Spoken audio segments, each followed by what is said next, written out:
Of course, these islands were in the line of Hurricane Irma when it was still a Category 5 slamming into that area. Michael Joseph is the president of Antigua and Barbuda's Red Cross, joins me now on the line. I can't imagine your workload at the moment. What have been your priorities? Well, we've been trying to make sure we get everything right from day one. So right now, our primary response has been to support with the evacuation of Barbudans into Antigua, as well as to work with the National Office of Disaster Service to register everyone, identify their needs, and respond to the immediate and medium-term needs.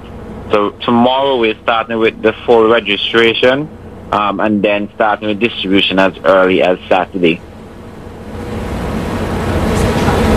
The Red Cross, of course, prepares for disaster as a matter of course.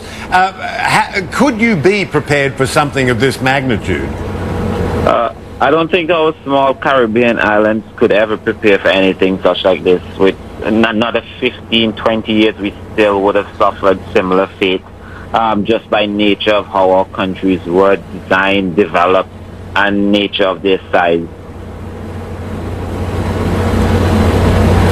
So what changes do you think need to be made as rebuilding goes on? What could have helped in this situation? Honestly, we're dealing with hurricanes that are stronger than we've ever experienced. I mean, before we were preparing for Category 5 hurricanes, now we're seeing winds that are exceeding the current scale measurement. So now we now have to relook at our building structures and building codes and start building to withstand potential Category 6 and 7, of course, because of the strength of them. So this is just what we have to deal with. And Michael, just one more thing. I was going to ask you, you know, the people, how dire is the situation for a lot of the people you're dealing with? There are a lot of people who are still trying to get off islands that are basically being described as uninhabitable.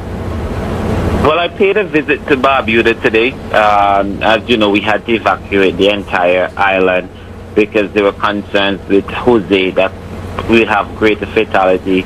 And during my visit today, I must say that Barbuda is no better state than it is in before. As a matter of fact, the stench of rotten carcasses from animals, contaminated groundwater, and overgrown of mosquitoes has created a huge health concern. At the same time, we have internally displaced groups, the Barbudans, that are now taking shelter in Antigua in temporary shelters, and are looking forward to moving back home as soon as possible. So it's a very ticklish and funny situation to deal with, because we have a group that wants to go home, but a home that's not ready to accept them.